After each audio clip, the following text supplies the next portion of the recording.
हर रिश्ता प्यार से जुड़ा होता है, किसी सौदे से नहीं। अगर आप रिश्ते से सौदा करने लगे तो वो रिश्ता ही क्या कहलाएगा। लेकिन कौन यहाँ विक्रम और आरोही से सौदे की बात कर रहा था?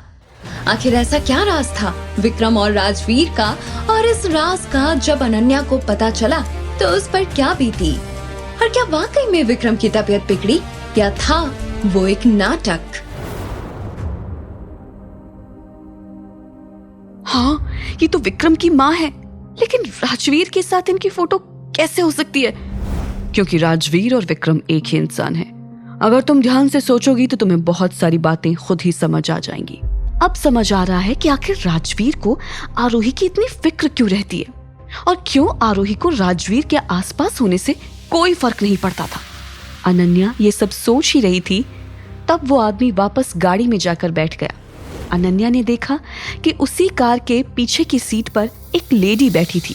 उस लेडी ने कार का शीशा नीचे करते हुए अनन्या से कहा, उस रात विक्रम रायजादा की जान तुमने नहीं बल्कि आरोही ने बचाई थी।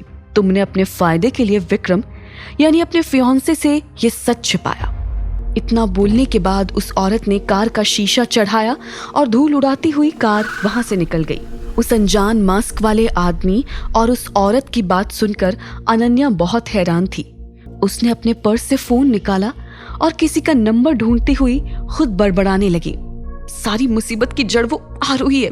इसका तो अब कोई सॉलिड इलाज करना पड़ेगा। अब मुझे ना चाहते हुए भी उसे कॉल करना पड़ेगा, जिसे कॉल करने का रिस्क मैं इतने दिनों से नहीं लेना चाहती थी।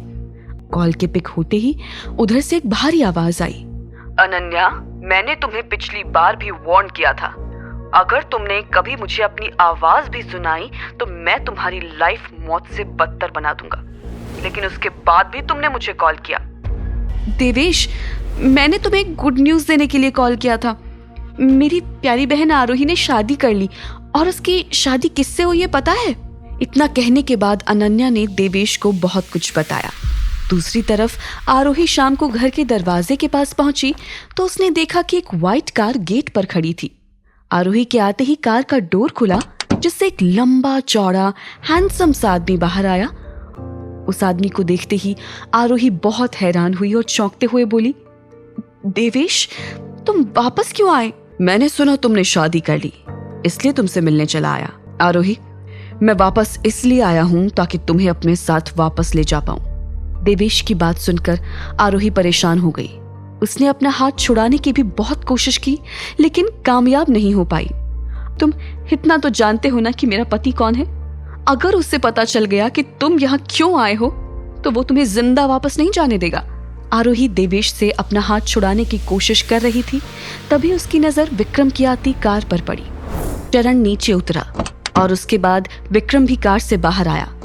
बाहर आते ही उसकी नजर आरोही पर पड़ी, जो देवेश से अपना हाथ छुड़ाने की कोशिश कर रही थी।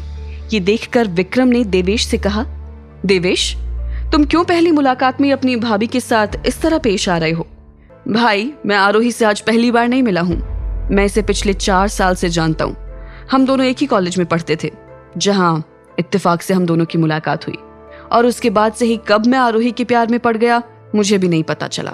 देवेश की बातें सुनकर विक्रम की आंखें गुस्से से धीरे धीरे लाल होने लगी। विक्रम ने गुस्से में कहा, तुम बोलना क्या चाहते हो? आपके लिए बेशक आरोही इतनी इंपॉर्टेंट ना हो, लेकिन मेरे लिए ये बहुत खास है, इसलिए आप इसे आज ही डिवोर्स दे देंगे तो सबसे अच्छा होगा। देवेश की बातें सुनकर विक्रम के गुस्से का ठिकाना नहीं रहा और उसने उसे घर से चले जाने को कहा। आप जानते हैं कि मैं कितनी मुश्किल से टाइम निकाल कर घर आता हूँ। आप मुझे डिनर का पूछने की जगह यहाँ से जाने के लिए बोल रहे हैं। देवेश की बात सुनकर विक्रम थोड़ा कंफ्यूज हो गया। अभी तो देवेश कुछ और बात कर रहा था, फिर अभी अचानक उसने डिनर की बात क्यों की? विक्रम ने कुछ कहा नहीं, लेकिन उसके पीछे खड़ी इंद्राणी, जो अभी अभी बाहर आई थी, देवेश को देखकर बहुत खुश हो गई और बोली, देवेश बेटा, तुम्हें ये पूछते हुए शर्म नहीं आई? ये घर तुम्हारा भी है, इसलिए तुम हक से यहाँ आकर खाना खा सकते हो। इंद्राणी देवेश को लेकर घर चली गई और उसके पीछे विक्रम, चरण और आरोही भी घर के अंदर आ गए। कुछ देर बाद डिनर तैयार हो गया। खाना खाती हुई इंद्राणी ने देवेश से पूछा, उस लड़की का क्या हुआ जिसके साथ तुम मेरे और माँ के कहने पर डेट पे गए थे? उसके साथ मैंने कोई कमिटमेंट नहीं किया आंटी। क्योंकि मेरे दिल में कोई और है जिससे मैं बहुत प्यार करता हूँ। थोड़ी ही देर में सबका खाना कंप्लीट हो गया। इंद्राणी चरण को देवेश को बाहर तक छोड़ आने का बोलकर अपने कमरे में चली गई। आरोही भी अपना खाना खत्म करके जा ही रही थी कि विक्रम उसके पास आया और बोला, मेरी तबीयत ठीक नहीं लग रही है, तुम तो मेडिकल लाइन में हो, चेक करके बताओ कि मुझे क्या हो रहा है। आरोही ने विक्रम से पूछा, आप ठीक से बताओ क्या फील हो रहा है। विक्रम ने बताया कि उसे हार्ट की साइड पेन फील हो रहा है और बहुत अनकंफर्टेबल महसूस हो रहा है। आरोही ने विक्रम की पल्स चेक की तो वो बिल्कुल सही चल रही थी। उसके बाद उसने अपने हिसाब से विक्रम को चेक किया और आखिर में बताया कि सब नॉर्मल है। अपनी बात बताने के बाद वो कमरे से जाने लगी, लेकिन विक्रम ने उसे रोका और पूछा, तुम्हारे और देवेश के बीच क्या चल रहा है। देवेश ने जो बताया वो सच बताया। वो मेरे साथ रिलेशनशिप में आना चाहता था, लेकिन मैंने उसे कभी हाँ नहीं बोला था। आरोही अपनी बात पूरी करके कमरे से बाहर निकल गई। कुछ देर बाद विक्रम को एक कॉल आया और वो चरण के साथ घर से बाहर चला गया। विक्रम काफी देर तक घर वापस नहीं आया। आरोही विक्रम के कमरे में जाकर सो गई। सुबह सुबह जल्दी आरोही की नींद खुली। उसकी आंख खुलते ही उसने देखा कि एक लंबा सा आदमी कमरे की खिड़की के पास खड़ा था। आखिर कौन था वो आदमी जो इतनी सुबह आरोही और विक्रम के कमरे की खिड़की में से अंदर झांकने की कोशिश कर रहा था?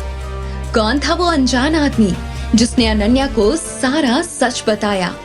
एक औरत जिसे अनन्या के सच का पता चला था, वो कौन थी? देवेश के आने से अब क्या फिर से होगी आरोही की जिंदगी में उथल पुथल? जानने के लिए देखिए अगला एपिसोड सिर्फ पॉकेट एफएम के यूट्यूब चैनल पर। और शादी के बाद के सारे एपिसोड्स को सुनने के लिए डिस्क्रिप्शन में दी हुई लिंक से डाउनलोड कीजिए पॉकेट एफएम ऐप।